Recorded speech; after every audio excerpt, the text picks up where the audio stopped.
trade I've ever made. Ready when you are.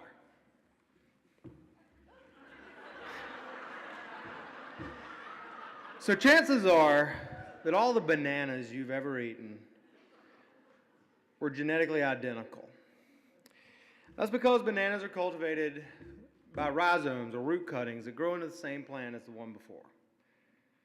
There was once a lovely variety of banana called the Big Mike, a large and tasty cultivar that could stand the trip from Central America to New Orleans and then to your grandparents' corner market.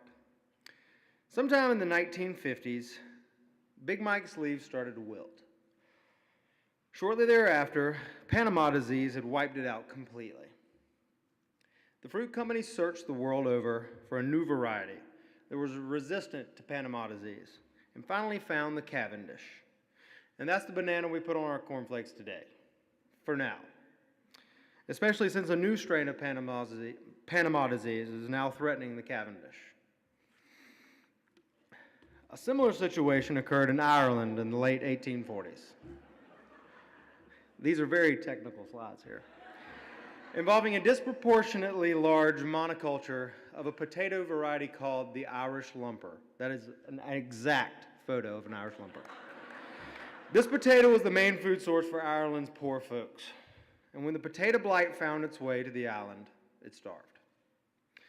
When you have genetic diversity within a species, you have much less risk of a catastrophic food system failure, like with the Big Mike and the Irish lumper.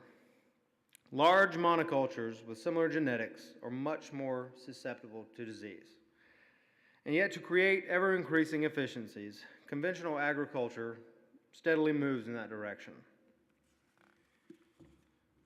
The meat we eat today overwhelmingly consists of 2 or 3 breeds for each species. Some examples are the ever-popular Angus beef and the Yorkshire pig. So, what the hell is a heritage breed? Well, heritage breeds are the traditional livestock breeds that were raised by our forefathers. They're capable of reproducing on their own. Breeds of livestock that were well adapted to their local environments and thrived in pasture-based settings. I always say that a heritage breed is the animal equivalent to an heirloom tomato. Slow but tasty. So, why should we eat endangered animals? That sounds a little counterintuitive. Well, without a market for these animals' products, farmers can't afford to maintain or expand the herds of these rare animals. And all the conservation efforts for these endangered breeds are being carried out by small, passionate, aka broke farmers. And a wonderful little organization in North Carolina called the Livestock Conservancy.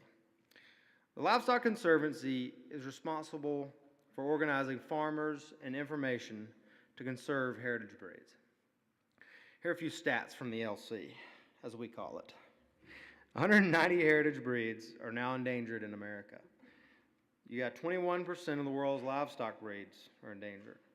12 breeds are lost each year to extinction globally. And 99% of Americans rely on animal products in their diet. Don't get me started on the 1% that don't. Some of the benefits of heritage breeds are they taste much better than the high production animals. They're hardier than conventional livestock, and they're less susceptible to disease and parasites. They're better at converting pasture to meat, and they're well suited to small-scale pasture-based farming. But they aren't without their shortfalls. They're slower growing, their carcasses are less consistent, if you know what that means. They're less efficient at feed conversion than the higher production animals. They can be more difficult to sell, and they produce fewer offspring. My customers often ask me if I breed the pigs myself, and I say, no, that's illegal. I'll let them do it. So, the pig on the right is one of my heritage mulefoot hogs. Not your average pink pig. Heritage breeds come in all shapes and sizes and are more unique than we're used to. And these unique and beautiful creatures are worth preserving, if only to save a little bit of our rich American agricultural history. So what can you do to help? Ask your local farmer if they raise heritage meats. Ask your local butcher if they have heritage meats. Ask your servers and chefs if they have heritage meats on the menu. And also visit the Livestock Conservancy website to learn more to support the cause. Or you can get a link from altmanranch.com. And at the very least, the tastiest way to support heritage breeds is, maybe my timing's off a little bit, eat more bacon. Heritage bacon, that is. Is that not the easiest solution you've ever heard? Well, my name's Will Altman, and I raise heritage breeds. Thank you, Charleston. Actually, I've got a little extra time.